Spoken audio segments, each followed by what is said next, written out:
1972 সালে 11 জানুয়ারি বঙ্গবন্ধু শেখ মুজিবুর রহমান অস্থায়ী সংবিধান আদেশ জারি করেন। 1972 সালে 4 নভেম্বর গণপরিষদের সংবিধান গৃহীত হয় এবং 1972 সালে 16 ডিসেম্বর তা কার্যকর করা হয়।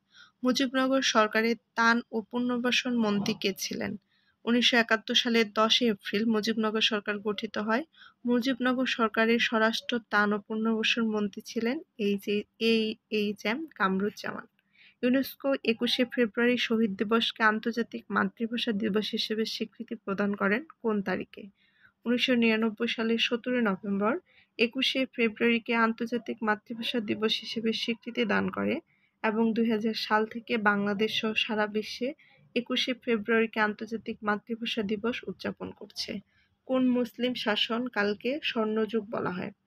1493 খ্রিস্টাব্দে আলাউদ্দিন হোসেন শাহ বাংলায় হুসেন শাহী রাজবংশ প্রতিষ্ঠা করে। তার 1493 খ্রিস্টাব্দ থেকে 1519 খ্রিস্টাব্দ পর্যন্ত মোট 26 বছরের শাসনকালকে বাংলায় মুসলিম শাসনের স্বর্ণযুগ বলা হয়।